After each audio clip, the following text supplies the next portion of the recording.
Hello everybody and welcome back to the channel for some more PGA Tour 2K25 and as well as a little bit of course play, as well as a course playthrough today, should I say.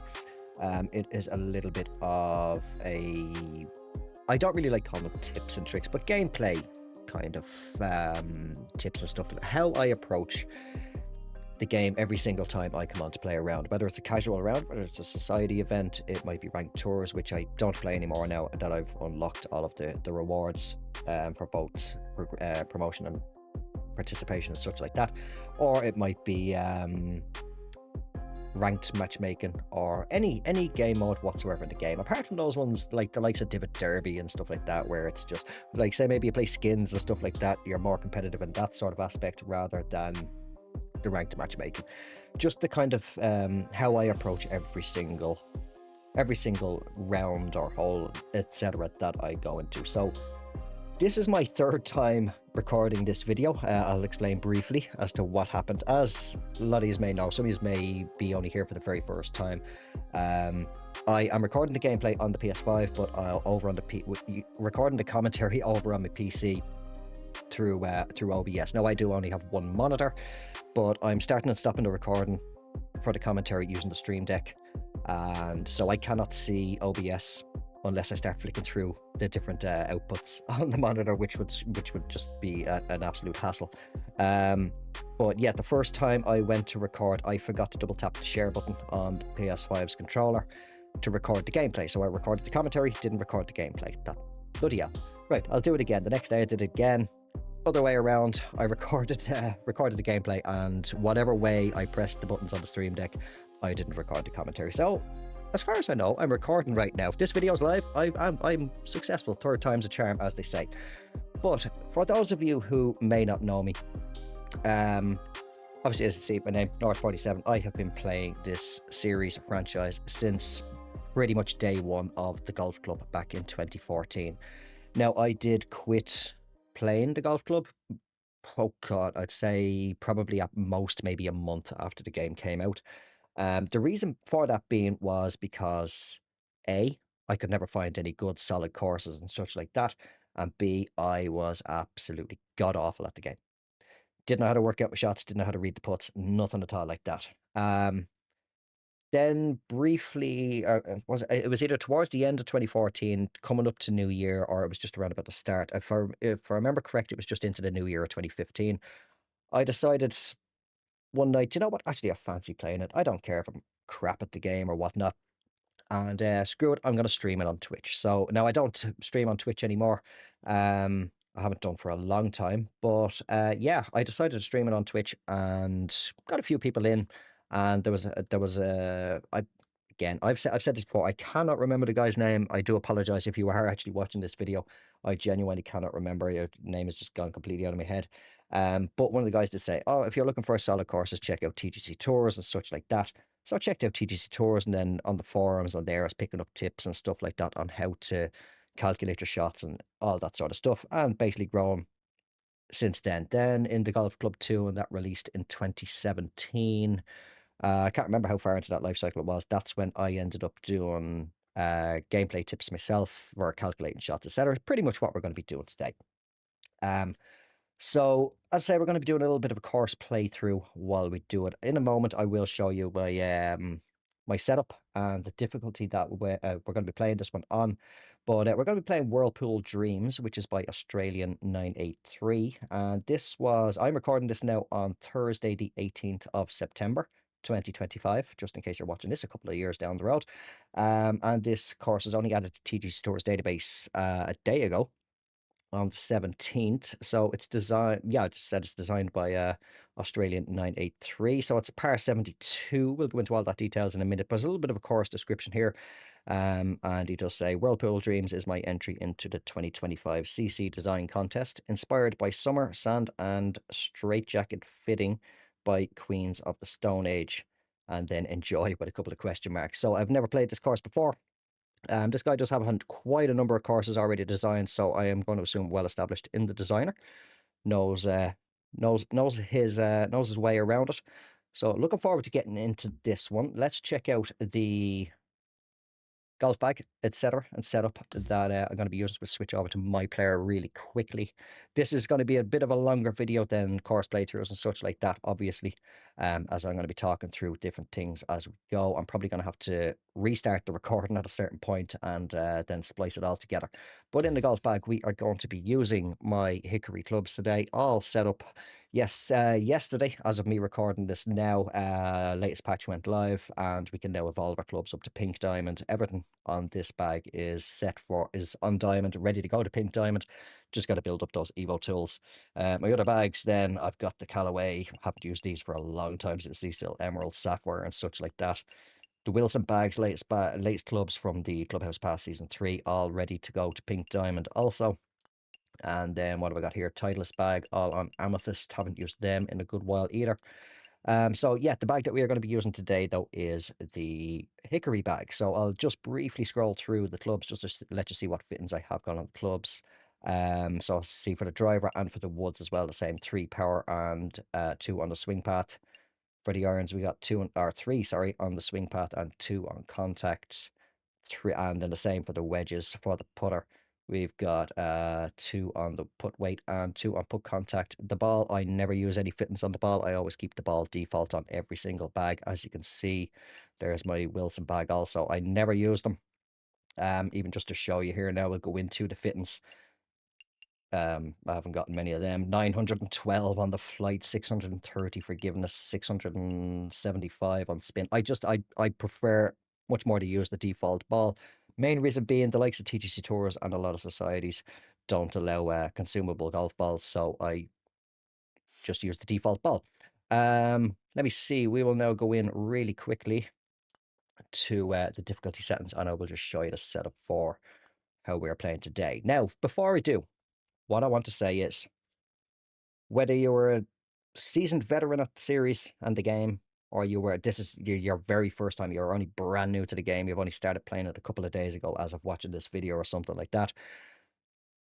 If you go on to the likes of Facebook and Twitter or X, whatever you want to call it these days, and whatever, and even Discords and stuff like that, you're going to get the odd person here and there is going to be saying, unless you're playing on Master or Legend, or you're not playing full-blown true sim, with all the assists and stuff like that turned off, you're not playing the game right.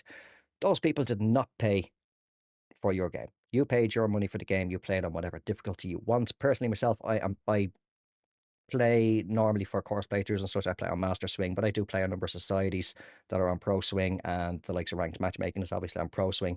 But again, as I say, at the end of the day, you paid the money for your game. You set it up on whatever swing difficulty you want yourself.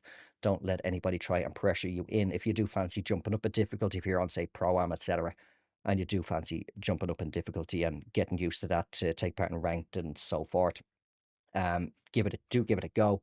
But again, just don't feel pressured to play on a certain difficulty if you are not comfortable with it. Unless somebody bought you the game, to be honest, they still don't even have the right. You're the one playing it. Anyway, my difficulty. As you can see, we are set for Master Swing. Rhythm preference is on. Swing bias is on. The context and all that's on. Vibration is off, so I will not get any vibration feedback in the controller when it's at the optimal time to push forward on a swing or putts, etc. like that. Lie range is set to classic. Distance control is off. No putt previews. Course yardage is on. All the Pro Vision stuff is off. However, I am going to briefly, for the start of the round, turn this on just to show you something that I'm pretty sure quite a lot of people aren't actually aware of. Just going from my observations while playing ranked. Scout cameras on, live grid is on, green grid's on, shot setup feedback is on, pin preference out, aim marker is on, wind speed is on, and yes, that is everything. And what we'll do really quickly, if you do ever want to play True Sim and you're not aware of it, normally set by default, we come down to cameras. You will see there at the top highlight, approach and putting cameras is set to off. So this is going to allow me to get into what's known as the worm cam. I'll go briefly into that putting technique when we're down on the first screen. But I do have a dedicated putting video that I will link up in the top right, and I'll link at the end of the video as well. But if you ever play True Sim, where you're not allowed to use the scout camera and stuff like that to zoom into the green or anything like that, you need to turn this on.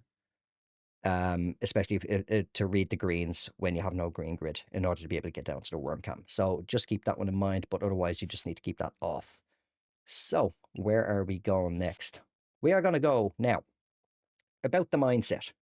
That's one of the big things for coming into the game, is the mindset. And my mindset is I'll always play every hole on the course for par. I'll talk more as we go through because we're just doing a casual round. But yeah, I'll always approach every single course where I'm going to play every hole for par. So it's a par 3, aim to get in the hole in 3. Par 4 and 4, I'm not going to pressure myself to get on the green in 2 on a par 5. I'm weighing up risk reward and stuff like that. But we'll talk about that as we're out on the course anyway. Just say, for example, now this is a society event and you want to get a heads up. Normally you can come up to course details to see all the default setup that the designer has set. So as you can see, it's a par 72, 18 holes, 7,065 yards from the tips. That's where we'll play from today. It is actually on green at the moment, but we're going to switch it over onto the tips, the black tees. And as we can see, the default conditions then are very firm fairways, firm greens, and fast at 9.2 green speed. That should, if I'm correct, be at least 175, maybe around about 180. In and around about that time, or at that time, I'm looking at the weather, in and around about that speed, should I say. Weather is clear and the time of day is afternoon. So that's what we're going to be playing at. But what you can do as well, just in case you don't know, do this before every society event if you are playing at societies. Just come to settings full course and you can just click on that and then it'll give you up all this sort of thing. Now, 2K HB, please. As you can see, it's very opaque here now and you can see it's well lit. But in societies, it's very... it's more translucent, and sometimes it can be difficult to read, depending on where on the screen the text is located. But as you can see, then it'll tell you all the stuff. So we're going to keep everything on default for this. I have no idea of the course. I am going to turn the crowds off just for the purpose of this video. But otherwise, yes, we keep everything on default. So very firm and fast. The reason why I come in here is that gives you a little bit of advanced knowledge of how the course is going to play, and especially in terms of the green, whether you're going to be able to get the ball to run out or you're going to get it to be able to stick fast. Before I do forget, I will switch this over onto the black tees. We're going to keep it on pin set number 1. So now we've gotten our knowledge or awareness or knowledge, whatever term you want to use, of how the course is potentially going to play. We're pretty much ready to go.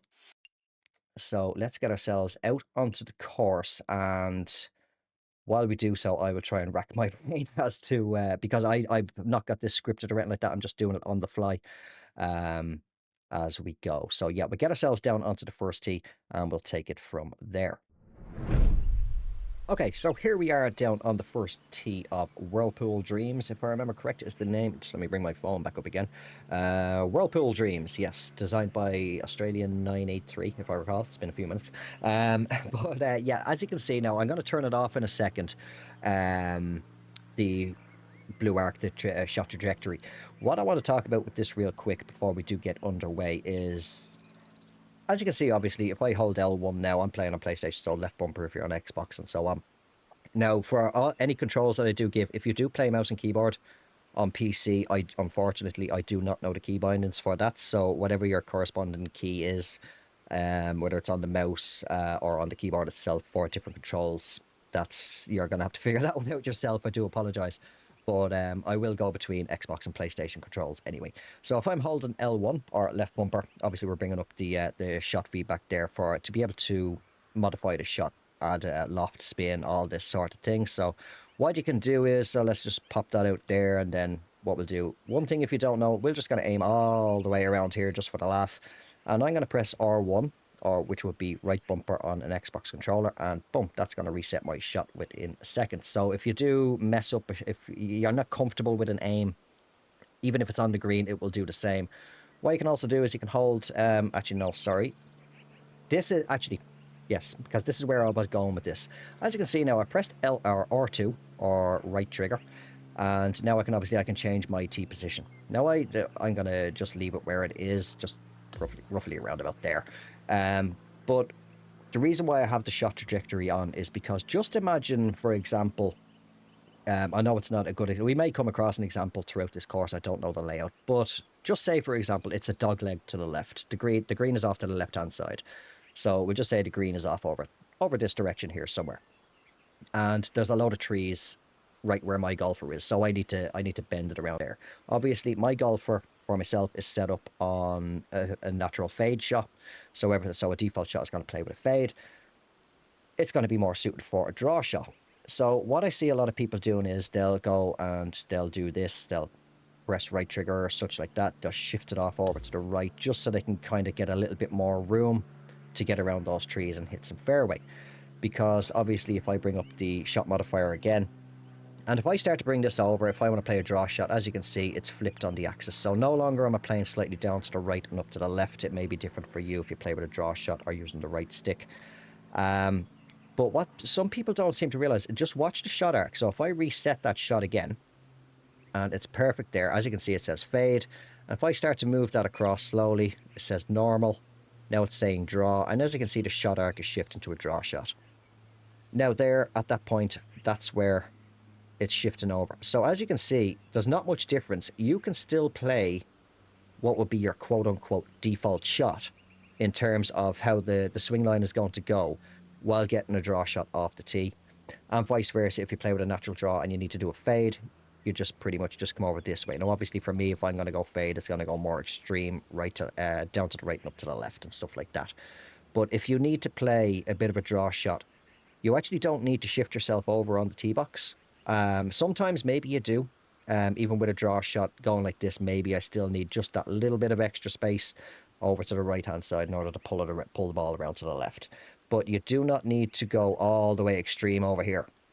You can do, but if you're more comfortable with keeping it on the same axis for the swing line, you only need to come over to roughly the edge of the ball. Sometimes it can be a little bit more, but you'll still get quite a good draw shot there. So I'm just going to reset that again. As we get this shot underway, let's have a little look. As you can see now, I'm looking down. I'm seeing, as I say, with the mindset going in for playing each hole for par. This is a par 4. I am not going to pressure myself to get a birdie here, whether I'm playing competitively or just casually. Now I have got plenty of there's plenty of waste area and bunkers here. There's not much in the way of hazards. We've defaulted onto a 3 woods. That will happen. I think that's to do with the waypoints that a designer will set up as the design in the course, that the game then defaults for where the first waypoint is. Something like that. I remember being told about that a good few years back. So we can pump it up to a driver here, no problem. There's not really much in the way of hazards. We're not going to drop a shot, no water in play. That is one thing to always make sure that you do, is your course management is essential throughout the game. Make sure that you are setting yourself up that you're definitely going to hopefully at least get it with par. The main objective of every round, whether it's casual or competitive, as we get that underway, that's a terrible swing. I am playing with a bad swing today, actually, so do bear with me on that one. But yeah, your main objective is obviously keep the bogeys off the scorecard. But I have said this for years, and I've helped a lot of people since the golf club too, with just having that mindset of just go into a round or event, play for par, and it's just you against the course. Just imagine that there's nobody else in there. So let's try and get this up on the green. Let me see. I'll start talking about elevation and stuff like that if you're not aware of it now in a moment. Well, to be honest, we can do it now. So we've got 104 yards left in a bit of a crappy lie here, side hill lie on the in the heavy rough. Or actually, yes, we are on the heavy rough. We've got a pretty decent lie, to be honest. Shot percentage is 94 to 96%, but it's up 15 feet pin is from where we are. So if you are brand new to the game and you do not know how to calculate your elevation and stuff, if it's up 15 or if it's down 15, you just subtract off. But you divide your elevation change by 3 and add that on for uphill and subtract it for downhill. So we've got 104 yards, up 15 feet, divide 15 by 3, that's going to be 5. So this is actually, so add the 5 onto the 104, it's playing pretty much 109 yards to the pin. Now, because of the absolutely horrendous area that I've put myself in here, this is going to play a little bit longer. Now, here's another thing as well. As you can see, just because I noticed it now, as you see, I'm just moving the right stick to aim back and forth, and you can see in the shot feedback, it's flipping on the axis dependent on how I change. Now, I am going to want to, looking at my lie grid here, I can see I probably want to aim out a little bit to the left or right, and it's flipped over to play as a draw shot. So again, I can just bring that up, just very slightly, just nudge that stick, and it's going to put it back onto where I want it to be, which would be, again, a quote-unquote default shot. Now, I'm probably not going to get on the green here. I'm not too fussed about scores. for this video, but I will pump it up. I said it's playing about what 109 to the pin. So if I pop that up coming out of the heavy rough, I don't think because of the lie that a 56 degree is going to get there. Maybe if I go up to a 50 degree, press right on the D-pad and I'll choke it down on that shot to 121. We'll see what that'll do. Probably fly the green. I'll put a little bit of lofted spin on there just in case. But there we go. That's a proper swing. That actually, yeah, because the severe lie, we were in a bad way. But I'll talk about putts now because this is quite a lengthy putt.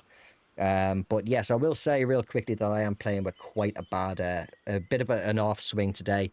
To be fair, the previous two attempts at recording this video, I was playing good. And after that, then I ended up, that's what's kind of brought me to want me to also do this video again and try it again, is because I got into a bit of a bad mindset and I ended up going on a very bad losing streak over on ranked matchmaking. I was about 40 odd points away from jumping up to Condor, and I ended up dropping down to almost be back to Albatross 3. I just went on a horrendous losing streak, starting to slowly claw myself back. But my first putting tip anyway, or putting technique, should I say, I have used this since back in, all the way back in the Golf Club 1, actually. So pretty much 10 years or so. But pretty much what we do, I'll press triangle, that'll be Y on the Xbox controller. Again, keyboard and mouse, do not know.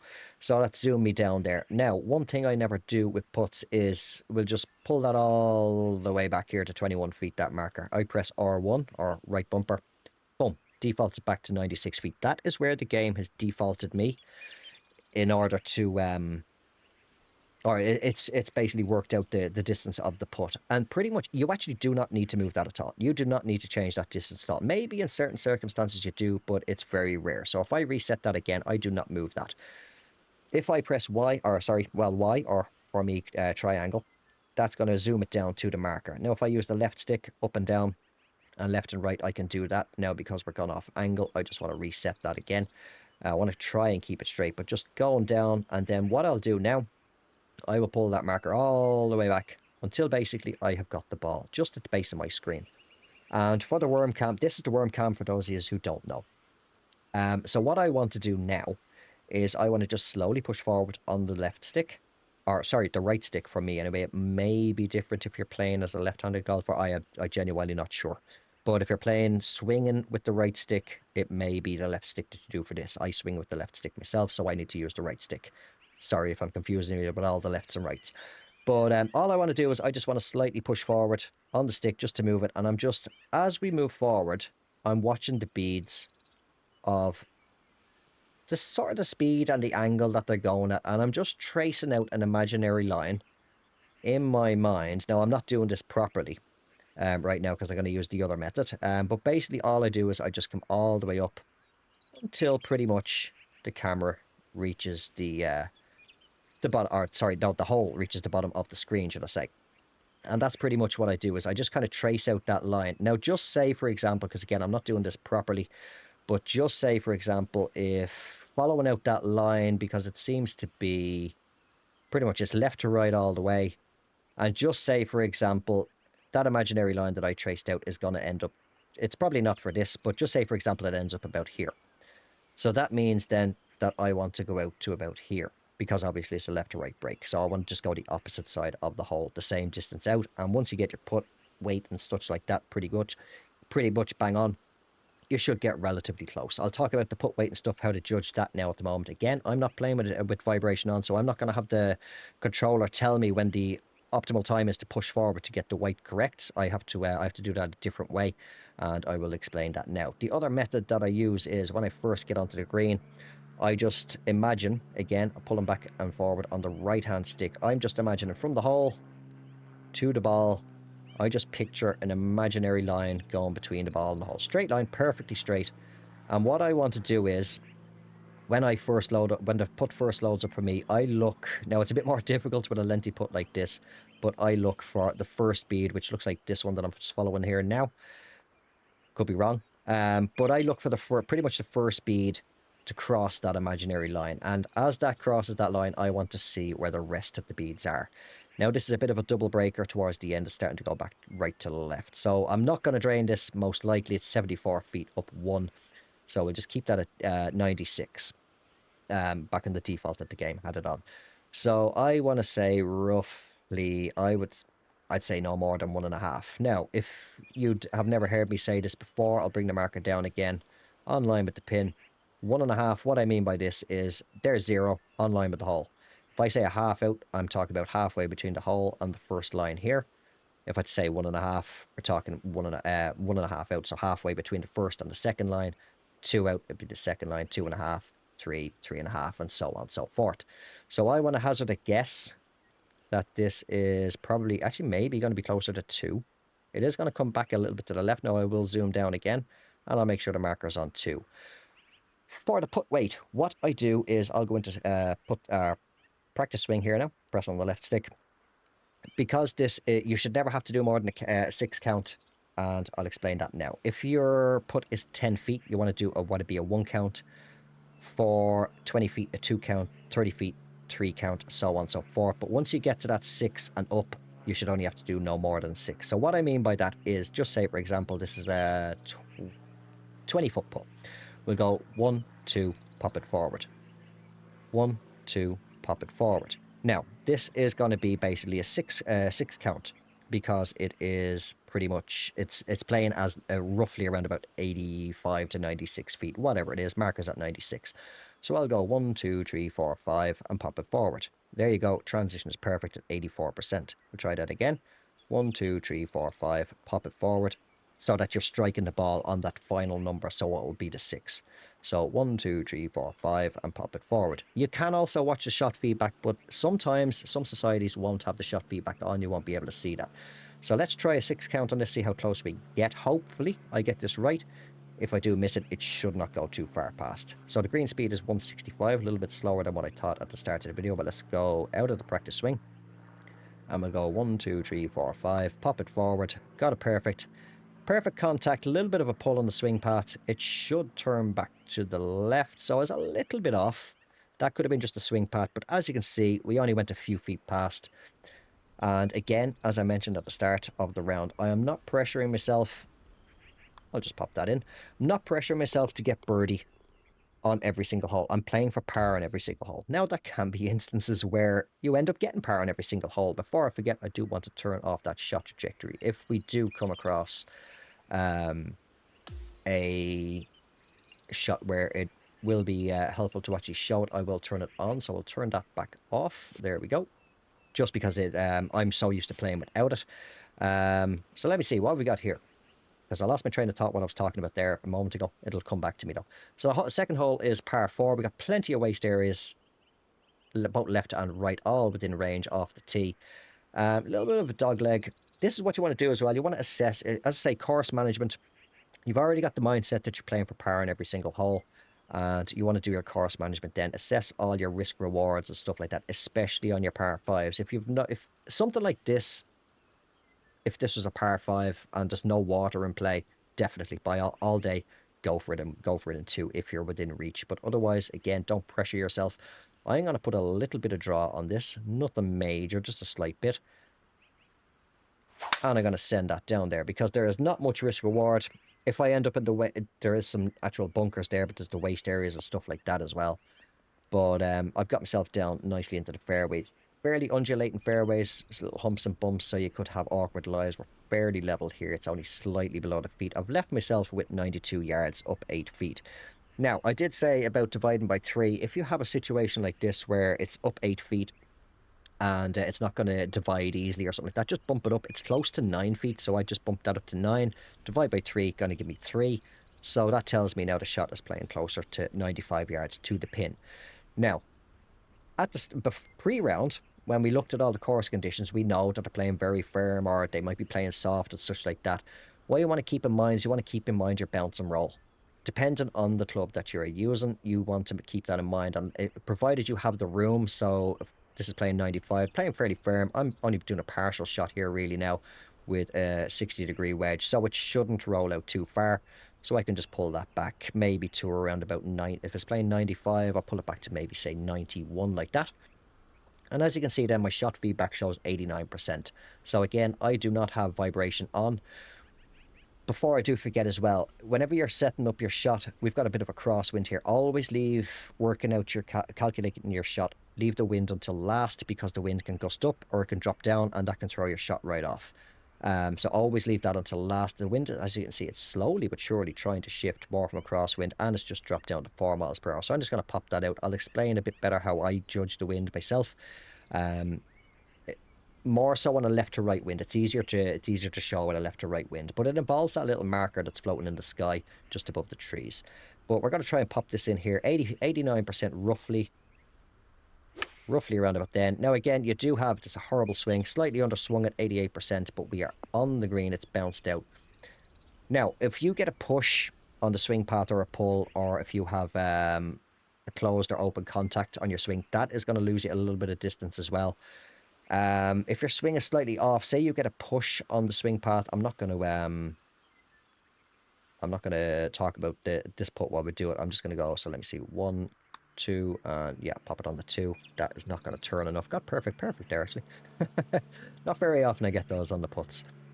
But yes, as I was saying there, with your swing, you do not need to be perfectly straight all the time. I'm not going to go down the rabbit hole of certain devices that some people use to achieve a perfect swing, because you do not need it. You should see a number of instances throughout this video and any of my other videos where my swing is absolutely god awful. Like just before doing this video, I did play a society event, 2-round society event on Master Swing. Haven't played in a day or two. Didn't warm up beforehand, and I shot 12 under in the first round and 16 under in the second round. And as I say, I am having an off day with my swing. But yes, just say for example, let's go back into practice swing. So let's just say boom, boom, let's just do that. Right, we're contact 799 swing path. Let's try and do a normal swing and see if it's off a little bit. So just say for example, we get that 307 on push, 497, a little bit off. But if you have a closed contact and then a push on the swing path, they're actually going to slightly balance themselves out. So even though your swing is not perfect, they're going to balance themselves out, and it's going to go in the general area. Obviously not perfect every single time. It's not going to go where you want it every single time. You will still hook it and slice it and stuff like that. Now what we've got here, as my phone vibrates typically while I am recording, always the way, we've got a split fairway, because again, I don't want to drag this video on too long. Hopefully an hour max at most is what I'm aiming for. But looking at our hole, this is a par 5 again. In that mindset, I am not pressuring myself to get onto this hole in 2. I can already see on the green, looks like it's a bit of a narrow green, potentially an attackable pin. But again, is it going to be worth trying to get up there in 2, depending on where we play? Now, we've got reasonable conditions. Wind has died right down to 1 mile per hour. Where is my driver going to put me? Because we're on a 3-wood. Now, it's downhill to there. It's down 17 feet, so we call that 18 feet. Take 6 off it. So I was playing about 290 to where the marker is, roughly. I can potentially get there. I can get a little bit risky. It is playing a bit downhill. If I have a good tailwind, I'm going with this all day. Otherwise, it's more beneficial just to, maybe that might even be too much, so maybe even drop back to a 5-wood. Another thing that you can do, because I forgot to mention this as well, if you are not comfortable with doing partial shots, set yourself up for a shot that you are comfortable with. Again, it's all about course management. One way that you can do that is when you're back here at your address position, address shot, whatever you want to call it, just press circle on your PlayStation controller or B on an Xbox controller, and that'll bring up your overhead. So what you can do then is you can move. So what have we got? We got 250 yard carry with my 5-wood. So I bring that back to the little arrow marker on the below the line, bring that to about 250, and I can see I've got plenty of run out then before the end of this fairway. And I can see, I can kind of judge in my head, right, if 250 maybe it'll run out to about, we'll just say for example 270 yards. We just say it runs out 20 yards. So if I pump that up then to 270, roughly around about there, in and around about that area, 268, 270, 274. We'll say it carries out, it rolls out to 274. What it tells me then, you can see the flag, it's going to leave me 250 yards into the hole. Now it's not going to show your elevation change, but then you get a rough idea. Say that's a little bit more comfortable for me. That's the shot that I want to go for. So again, set your shot up for what you are comfortable with yourself. Don't feel like you have to bomb a driver off the tee all the time. Now, I'm going to be a bit stupid for this video. I'm going to pump it up to the driver, and I'm going to see if I can overpower it a little bit and get it over onto that second fairway. There is not much really. Risk-reward wise, there's not much in the way of danger. Again, par 5, first shot. We got some bunkers and all the waste area. No water in play, so I'm not in the area of potentially dropping a shot. So I'm going to hold back a little bit on the backswing, try and get 108% out of this while we have 4 mile per hour, 3 mile per hour tailwind. Let's let that pinch itself in a little bit. Got the 108, but I did push it a little bit with the open contact, but we got ourselves over onto that second fairway. Excuse me. Now, another way that you can, because a lot of people will play with the vibration on their controller, I'll show you now. What you can do is, if you just watch my shot feedback now, as I pull back, you're going to see it pinch in. You're going to see that the little cones shrink in. And obviously, the longer you hold it, the more power you're going to get. That's how I achieved 108% there. But yet, that is also a good indicator of when to push forward. You can watch the circle fill up. And usually when you just hold it for a fraction of a second, you're going to get 101%. So that's not going to send it too long if you are a bit over. So let's see if we can get this one nice and close. So we got 153 yards up 8 feet. So we'll bump that up to 9 feet. Divide by 3, it's going to be 3. Playing about 156 yards to the pin. 3 mile per hour tailwind. I want to choke down on my 9 iron and bring it back to 151 yards. And maybe just to be safe, I'll just put a little bit of spin on there. About half, nothing overly extreme. And let's see. Lie is not too bad. Let's see if we can get this in there relatively close. Good swing. I think that couple of rounds did help, and it's tracking back pretty good. That'll get in there. And as you can see, there's the bounce and roll. So I took that into consideration. I knew we were going to be playing about 156 or so to the hole. I know in advance, because I've looked at the course conditions before the round, I know roughly what to expect. It can take a little bit of practice to get used to get a feel for what the ball is going to react like on different greens. That's an eagle there, actually. Again, as I say, I'm only playing for par. But because I didn't have much risk-reward, I was comfortable with overpowering the shot. I knew I had a good chance of not having the best contact or stuff like that. But again, if I did miss-hit it, I could still get myself up and down for a par anyway, if not even a birdie. So our first par 3. These are my nemesis in courses. It's par 3s, especially when there's water in play. This one's a bit of a lengthy 192 yards with a 4 mile per hour tailwind. So we're going to be using a little bit of a longer club. Now, when it comes to the wind, actually, while I think of it now, we got a tailwind. When, just say, for example, this is a 4 mile per hour headwind, with playing a bit of a longer club, so like your woods, your long irons down through, even to your mid irons, so your, let me see, what would the mid irons be? 8 iron, which class an 8 iron is mid or short? More short. So I would say 7 iron, 6 iron, 5 iron, through to your long irons, your 4, 3, 2, whatever. And up to your woods. If this was a headwind, we'll just say, for example, it's 4 mile per hour. I would keep that up. I would add 4 yards onto my shot. If I was playing only with a highly lofted club, like a 60 or 56 degree club, I would probably add on maybe just an extra mile or 2, just to account for the fact that because you've got a more vertical trajectory, it's going to be going up longer than it's going to be traveling forward, if that makes sense. It's got a higher arc, so it's going to go up steeper and come down steeper. So you got to account for the wind holding it up a little bit more. You're not pushing it into the wind, you're pushing it straight up pretty much. When it comes to a tailwind, I kind of do the same basically for the mid irons, long irons and woods and stuff like that, and the driver. But when it comes to the wedges, I won't actually take, again, because you've got a higher trajectory shot, it's going to go up more and not be traveling forward at speed as much. I'm not going to take the full distance off. I might only take roughly about 75-80% off. So again, just say, for example, if the tailwind was to be 4 mile per hour, instead of taking 4 off, I'd probably only take 3 off, maybe 2 at most, something like that, and subtract that from my yardage. It sounds confusing, but once you get used to it, you'll understand it a bit more. So this wind is completely flipped, and it's coming at us now. 2 mile per hour, 192 yards. Wind is not going to affect it too much.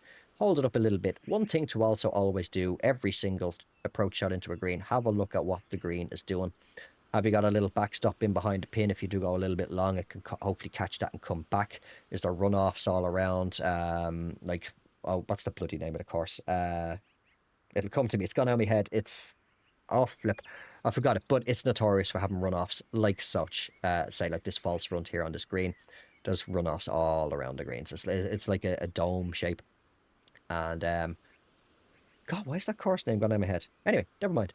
But always have a look at what the green is doing, should I say, and have a look. Have you got enough room to run it up? So with these greens playing, if I remember correct, they're very firm.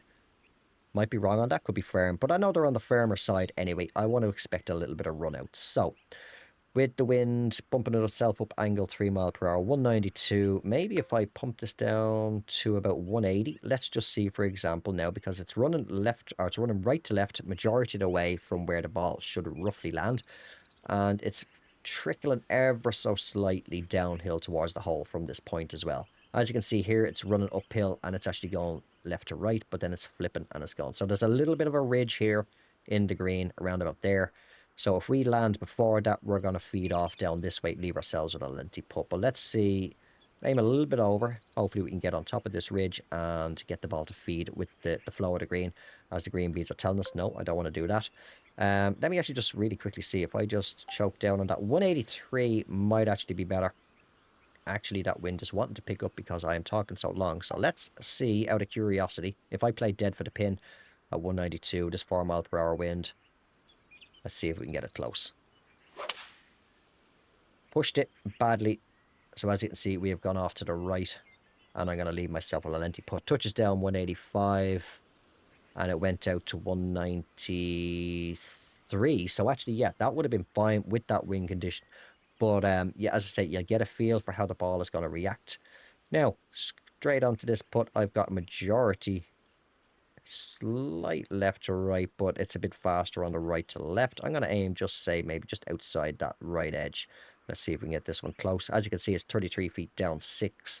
The marker is defaulted on 24. So I'm going to give it roughly just over a 2 count. So 1, 2, pop it up. Got perfect on the transition there. A little bit of close contact. It's trying to turn back, but it's going to stay out there, unfortunately. Again, I'm not too worried about getting it on or getting it in for birdie every time. Pretty much straight. Another thing to do as well is if you do miss your putt and if it is traveling on, if there's a bit of a downhill slope or something like that, or you put a bit too much power on it, just watch what way the ball travels and it'll give you a good idea for your putts on the way back to hopefully save par. So I do need to hopefully get some stronger wind, but I'll try if we get it. I'll do it now in a second, actually. It doesn't really matter, honestly, how the wind is. So here we are now on a par 4 for the 5th, 342 yards, and it's down 5 feet. Wind is nice and calm, but again, defaulted on to a 3 wood.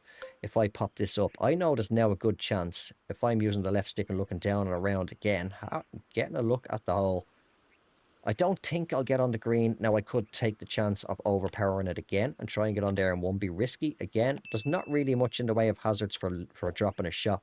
Bit of waste area over here, but 1 bunker guarding the green, and it's fairly attackable. There's plenty of room to run up towards the pin. Let's see, again, because I know risk-reward-wise, I'm not really got in line to lose a shot with the lack of water. So let's try and overpower at 108 to see if we can get up there. And I have just sent that right.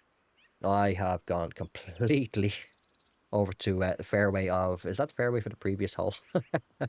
I think it could be. And we're going to filter around into the rough there. But again, I'm not pressuring myself to get it on for a birdie. I'm seeing that, okay, I have the opportunity where I can take that risk. I'm weighing up the risk reward and saying it's no biggie if I do F up the shot, which I just did. Pushed it right off there onto a separate fairway. Left myself with 35 yards up 4, so about 36 yards to the pin. As you can see, we don't want to come up short because we'll either come back this way or we're going to go off this way if we land somewhere around about here. So for me, defaulting or resetting that shot again, 27 yards. If I press right, I'm going to go into a spinner shot and I'm going to pump that up to around, what did I say, 36. I give it about 31 yards in and around about there. 93% on the ball lie. Let's see if we can get it. I'll aim a little bit to the right just in case. Pushed it off again. That spinner shot is going to get it to slow down. I didn't check up quickly, so I left myself with a bit of a lengthy putt again. Looking at the bead markers, or the beads running along, I've seen where the first one strikes. It should be roughly around about here. So 1, 2, bad swing paths, not the best, but it tracked around. We got ourselves the birdie. Again, not pressuring myself to get that birdie. I want to get out with par. That's my main objective for each hole. If you do get a bogey, take it on the chin, move on to the next hole. Everybody's going to get bogeys at some point, and you will have your bad days. As I mentioned earlier, I'm slowly recovering from a horrendous slump where I just went on a massive losing streak over on ranked matchmaking. Now I'm playing this on master now at the moment. This on master swing. Ranked is on pro swing. It's a little bit easier than master, and yet it still happens. So again, par 4 for the 6th hole. I'm going to have to start speeding this up, or this video is going to end up being 2 bloody hours long. 496 yards. It's a very nice course so far. Not much water in the way. Obviously, we can see the big, I think it looks like a lake anyway, as we can see land all around us there. So yeah, it looks like we're sitting on a big lake area, or inside a lake, I think. But anyway, not to worry. There's not really water in play. It's more so just waste areas and bunkers is what we have to worry about. So in terms of hazards for dropping shots, shouldn't be too bad, just unless we hit them bad. So let's just send that down. While we play now, I'm going to be trying to think if there's anything else. Yes, I'll do the wind now. How I work out the wind. As I say, always leave the wind until last, just in case it gusts up or dies down. We got a little bit of a crosswind here. Just say, for example, that's coming from left to right. That little marker, that's just above the mountain off in the distance there with the flag in it. I mentioned it earlier. You can judge now there's a couple of ways you can judge your wind. If you have the greenkeeper, is it greenskeeper perk or whatever it's called, where the green grid is going to be a little bit smaller for you. I think this is about 1.5 square yards. 1 grid square is for me now, but it shrinks it down to about, I think it's 1 square yard, something like that, if you have that on. Can't remember exactly, correct me if I'm wrong down below. But what you can do is, so just say for example now 7 mile per hour, just say for example it's a bang on crosswind from either direction, we'll say left to right. So you can go 1, 2, 3, 4, 5, 6, and 7. Go about that distance out. So let's see, let me reset that. Just say for example 7 mile per hour crosswind left to right. So 1, 2, 3, 4, 5, 6, and 7. And if I come back here, that would be probably in about the range where I would aim. Now, that does not include, again, if I hold L1, the ball lie. The ball is slightly above my feet. That means I'd probably want to bring it back in a little bit. But the way that I judge the wind is 7 mile per hour crosswind, not counting the ball lie. I'm probably going to watch that marker. And as you see, there it is at that point there, where it's aimed dead at the hole. It drops down. Now, say if we've got a strong double-digit headwind, I'll go out to where it stops, around about there. And then count in the ball lie. It might be above the feet, below the feet, so on and so forth. But I will, again, this takes a little bit of getting used to for where you want that marker positioned. You can use that marker. Same goes for if you're going up this way. As you can see, it's not what you can do if it's a right to left wind, or if you're playing lefty and it's the other way around. You can say, okay, right, it's 7 mile per hour right to left wind. If it was the other way, I'd come out to around about here. So that means I want to come out to around about here. And then count in your ball lie, so on and so forth. So this is flipped to a tailwind because I'm bloody well yapping on. We want to take about 7 off that. So we're going to choke down 96. It's playing 95. I want to pull that back. I want to take around about 5 off there. So around about 90. I'm going to put quite a lot of attack angle and spin on this back to 89 yards, roughly around about there. We should be okay here. Aim slightly right because the ball lie. 100%. A little bit of open contact. Going to lose another yard or 2 with that maybe.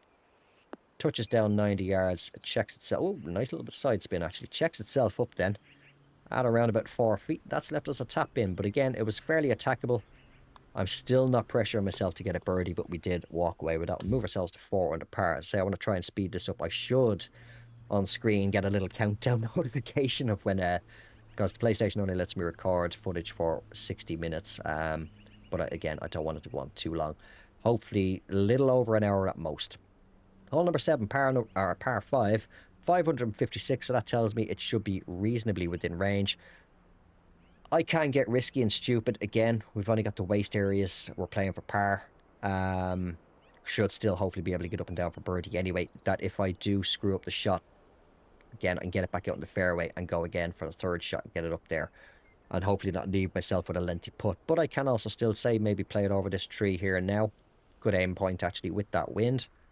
And let's see. Without overpowering it, we get a good swing. That will do nicely. Just going to brush past that tree. get us 341 yards down off the tee. Leaves us with 261 yards. Slightly angled wind.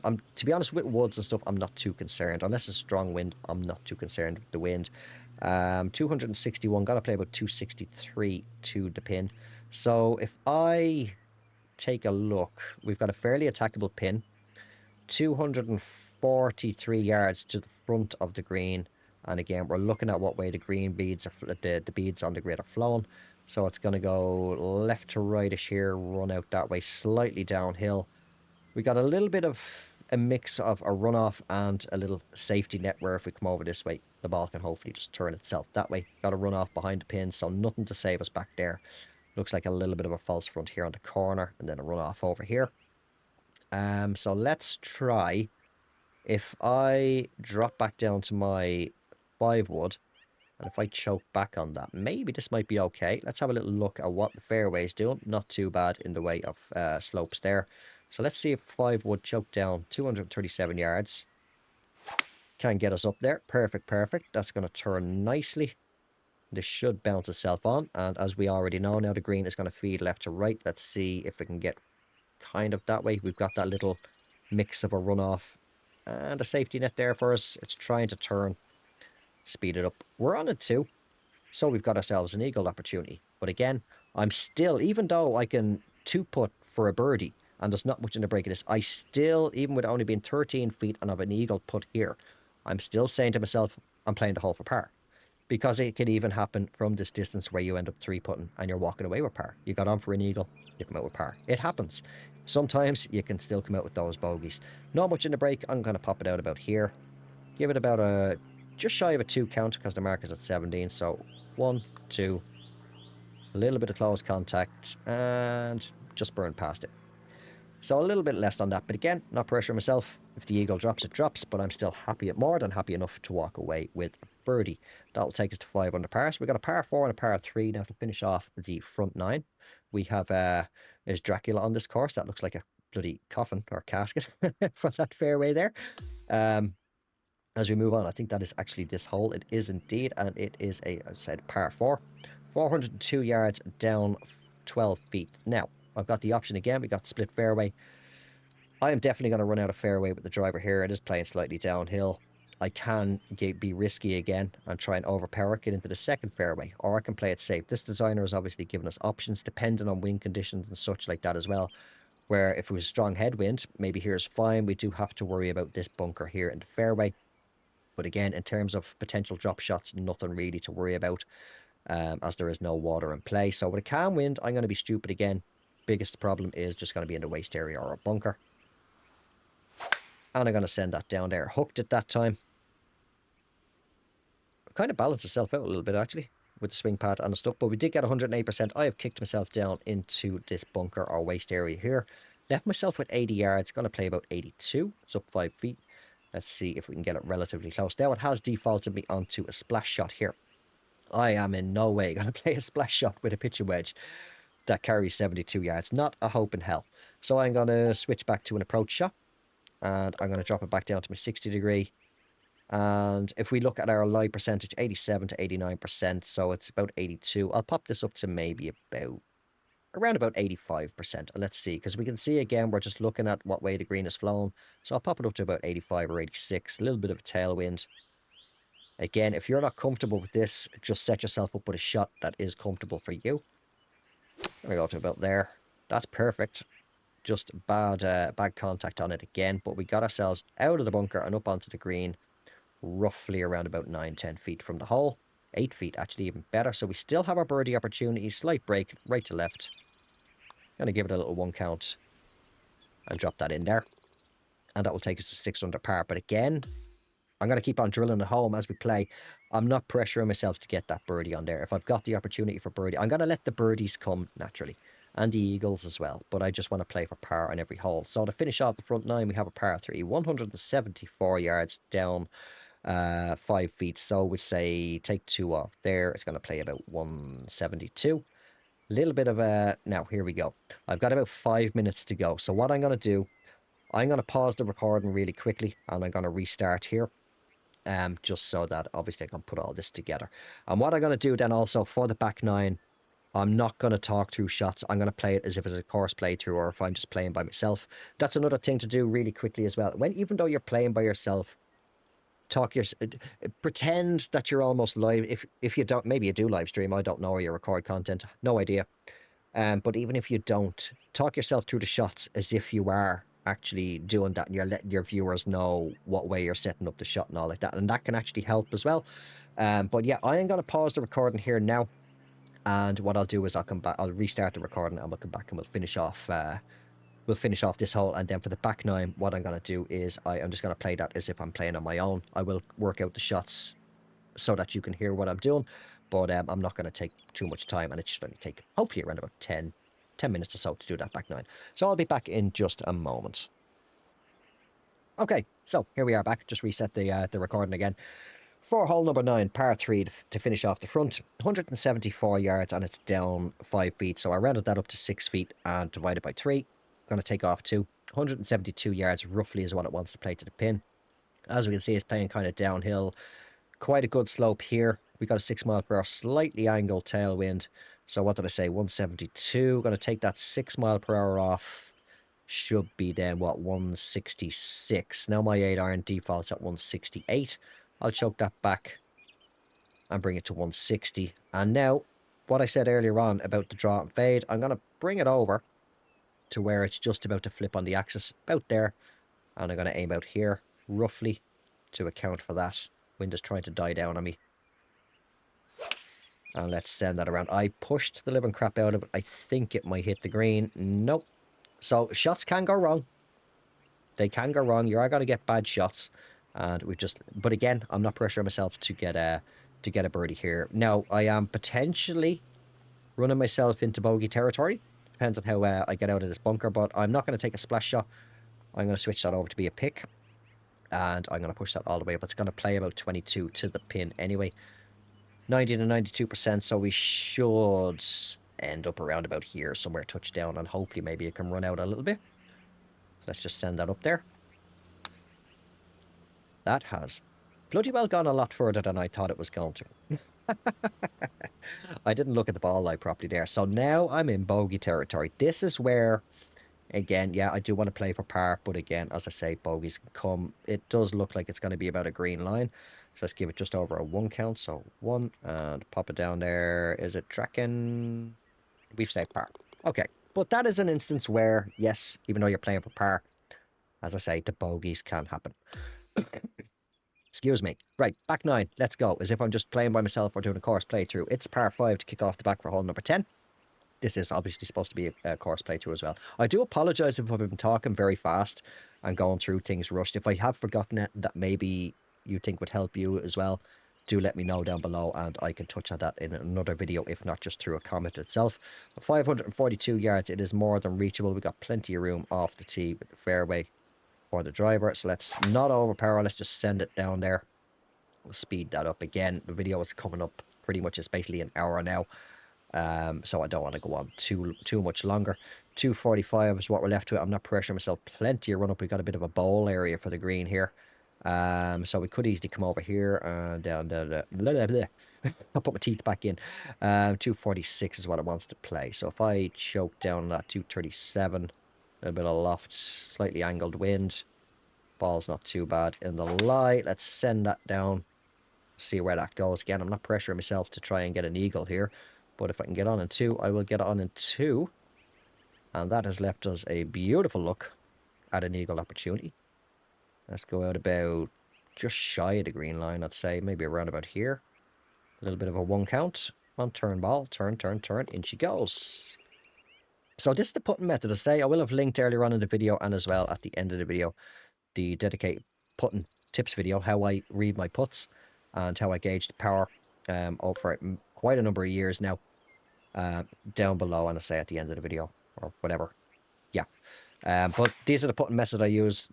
The one that you see me doing now, just look at the green beads. That is the most regular one that you will see me using. It's not very often that I use the worm cam. Main time I use the worm cam is if I am playing true sim. So this is, I'm not expecting to get this. I'm hoping to get it close, but not in. It's 49 feet down one. I'm going to drop this out to about there. I just want to get this one close. So 1, 2, boom. Just give it enough to get itself to the slope, and hopefully it still turns. Oh, no, it's tracking. It's tracking. That wasn't bad at all. Left ourselves just a tap in for the birdie. Okay. So as you can see, like, I mean, even though I'm doing this fairly quick, because obviously I've got a lot of years of experience playing the franchise, I've drilled all this stuff into my head, how to do all this. Like, I mean, it's not gonna suddenly click straight away overnight. A little bit of practice is required. Like, there is a learning curve to the game, all right. One thing I will say while we're playing, I'll work out the shots in my head, actually, just while I say this. Because a lot of people are saying that they don't like the new Evo swing, where it's slightly down to the right and up to the left, as you can see on screen for me now. What I've said to people, even with straight up and down swings over the years, let me see, 166. Yeah, we'll just send that down there and hook it left.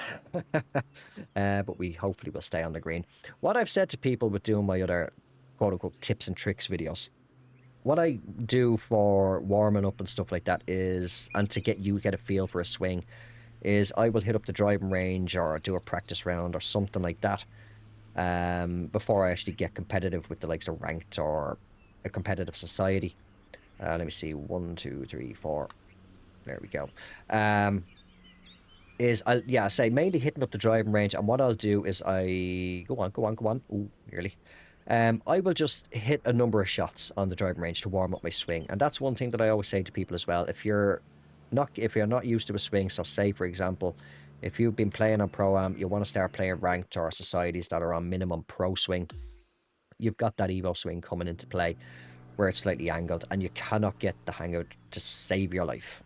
Just hit up the driving range, just keep on hitting shots. And what I say to people is, even for a straight up and down swing, to get more consistent for straightness, is don't look at the controller. Just hold the controller naturally in your hand, and as you're taking shots, watch your feedback for what the shot is doing, and just slightly make little adjustments of how you grip the controller in your hand. And until you find something that is both comfortable and consistent for as close to a perfect straight swing as you can get, again, as I say, on a consistent basis. 112 is roughly what this wants to play. I'm just going to put a little bit of spin on this and just pop it over there. And again, as you see, like, I mean, I'm not getting perfect swings constantly. I'm having, again, one of those off days. I'm coming off a slump where I lost about somewhere in the region of 12 to 15 straight matches in a row unranked, and I'm slowly clawing myself out of that. But again, even the putts, not perfect all the time, and they still work out. Now obviously, as you build your stats up, that's going to become a little bit easier and help you out a little bit as well. Par 3 here, 229. I do not want to play a 5-wood even choke down here. I'm just going to smash a 4-iron, get it up on the green. But again, there's a perfect there, relatively straight swing line. But yeah, as I was saying about hitting up the driving range, and just keep hitting shots for a while. I know it doesn't sound very exciting just sitting on the driving range hitting shot after shot after shot after shot, but it will help you in the long run. It will benefit you, because without looking at the controller as well, what you're going to do while you're making those little micro adjustments to find the most comfortable and consistent grip that you have, keep that in your head then, or keep that in your mind. Just try and replicate that every time, and eventually then muscle memory. See, I didn't even look at that properly. I just had a quick glance, saw, right, I've got plenty of space to work with. I have the grip on my controller, and I'm slowly actually starting to warm my swing up today. Because it was actually bad earlier on. But yeah, you'll get that, let that muscle memory kick in. So straight away, as soon as you pick up the controller, your brain is saying, no, grip the controller this way. Now, obviously, if you're doing putts and stuff like that, or some chip shots and stuff like that, it will go straight up and down. What I do then is I've trained my muscle memory to allow me to rotate the controller to a certain angle and grip it that way. The only problem there is you got to remember to switch bloody well back. So 193, I'm going to play about 194-ish, 188 with the wind. We'll pull that back to 180. Let's see if we can get over that false front. Didn't even look at the ball lie there. But again, muscle memory, I've got it. We should bounce out over that. That'll do. That'll get me, should be inside 10 feet. Rotate the controller a little bit. Should be no more than right edge. Give it a 1 count. and send it in there for another birdie. What are we at? Well, that was an eagle. I will take that. 13 under par. So, I mean, for those of you who are wondering how people in ranked tours and society events and stuff like that are scoring super low scores all the time, like talking 16, 17, 18, 19 under par every single round, a lot of times it's just A, practice, and B, for many of us throughout the community, myself, I'm hitting the tree, myself included, basically you're talking, if we've been playing since the golf club one, you're talking 10, 11 years of experience where the core game mechanics have never really changed much in term, actually pretty much not at all when it comes to working out your shots. So what's this playing? About 115, 119-ish roughly with the wind. Let's bump it up to about 118, pop it back to 119 with that ball lie. Send it up there. If it goes a little bit long, slight push, I'm going to lose a yard off that. Hopefully it sits quick. And yeah, that's not too bad. I'll take it. I played it to the pin there instead of just before the pin. Again, about left edge. Give it just a 1 count. To burn the edge. That was a horrendous putt line there. But again, not pressure myself to make the birdie. I'll take the par. I'm happy with 13 under, to be honest, while I am wasting a lot of time not getting a rhythm up by explaining stuff. And then I'm playing a bit fast while talking away as well. So this is our final par 3, I believe. Hole number 17 should be 128 yards, say 129 with the wind. Do we want... Yeah, we'll put a bit of attack angle on left, and I'll play at 131. Wind hopefully won't hold it up too much. Bring it back in a little bit, trying to straighten out. And proceed to horrendously shank it off to the right with that contact. Where's that going to go? Distance was good. Just a shame about the contact. So we got a double breaker here. Not too bad right to left. A little bit more aggressive. I'd say we go just over the green line. Give it a 2 count. 1, 2. Pop it down there. 4 perfects. Is it good? Is it good? Yeah. Just burned. As I say, no putting method, by the way, is going to drain you a putt every single time, especially on those long putts. You will see videos of people claiming this, but no. No putting method that you do is going to drain a putt every single time. Like, I mean, yeah, you can certainly get lucky, or you can spend 20 minutes reading one single putt, but uh-oh, where's that going? Yeah, no putting method is going to work every single time whatsoever. You can get days where you're just absolutely on fire with the putter. I've had it where myself, let me see, 76, we'll play about 71. So again, I'm comfortable with a shot like this, but if you were to be not comfortable, maybe going through and saying maybe a pitch shot or something like that, might be a little bit more comfortable for you. So 71% says it's an underswing, but that is just fine. That will leave us, well, we should be around about 10 feet. 10 feet dead on. Not much in the break. 1, pop it up there real quick. And not the best swing line, but we got it in there. That's 14 under par. I will take that all day. I mean, again, if I was sitting here, I could easily take, like, I mean, I can play through a round and potentially get a score like this in 15, 20 minutes, speed through a round as quick as I want. Or I could sit here, because that's another thing when people see society event scores and stuff like that. You don't know how long that person has been playing. They could have easily been playing that round alone for an hour to work out their shots exactly, and then taking their time with all their swing. You don't know. One thing that I will say as well, if you are playing in a competitive society, say the likes of TGC Tours or something like that, I meant to say this at the start of the video, obviously in between holes as well, what I also do is to not put pressure on myself, for those of you who are still here in the video.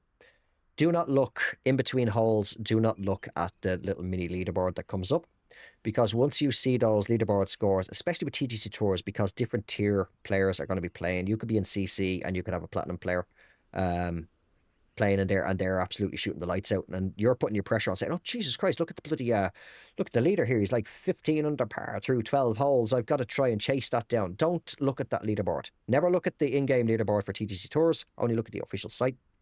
For other societies, any society in general, just do not look at the leaderboard in between holes. And then at the end of the round, when the final putt drops in, just before this screen comes up to show any rewards and what increase in stats and stuff like that, progression you've got on your clubs, you'll get the other leaderboard coming up there.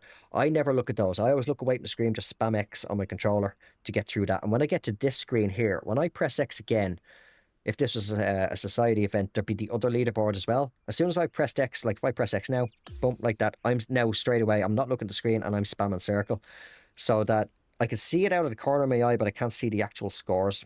And I can see when it's backed out.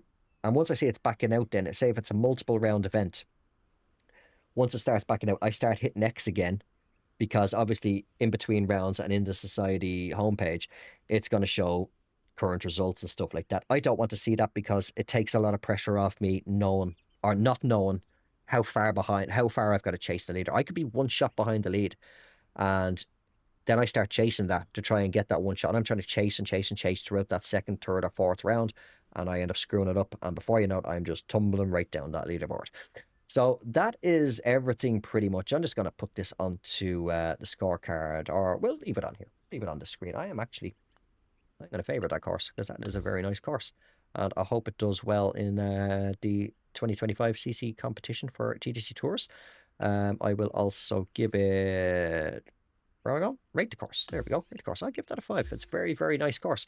And not much in elevation changes and stuff like that. Nothing really in the way of hazards, just the waste areas. But no, it's very, very nice course. Good for a casual round. So yeah, to demonstrate in this video, we've been playing Whirlpool Dreams by Australian 983. So if you haven't played it, get out there and give it a play. Apparently it only has roughly around about 16 plays at the time of me recording this video. But that is everything that I can think of for the video anyway. Again, if you feel I haven't covered a particular area of the game, for how I personally myself approach each round and event and stuff like that to try my best to achieve a low score, do let me know down below, and I will try and cover it in another video, even if it's just a regular course playthrough, or I can do a dedicated video on it. If there is requests for it, maybe I might redo my putting tips video again. And throw in some Thru Sim tips as well for how I read the putts on that also as well. I do need to get back into Thru Sim play, actually, to be honest. But without dragging this video on too much longer, this is where I'm going to wrap things up. Once again, this has been Whirlpool Dreams, designed by Australian 983, featured in the video for this demonstration, and again, how I approach each round. If you found this video in any way helpful and you made it this far and you did enjoy it, don't forget to drop it a like. If you have not done so already, or you're just brand new to the channel, do consider subscribing. Thank you all very much for watching. I will talk to you all in the next one. Until then, take care, have yourselves a good one, and bye for now.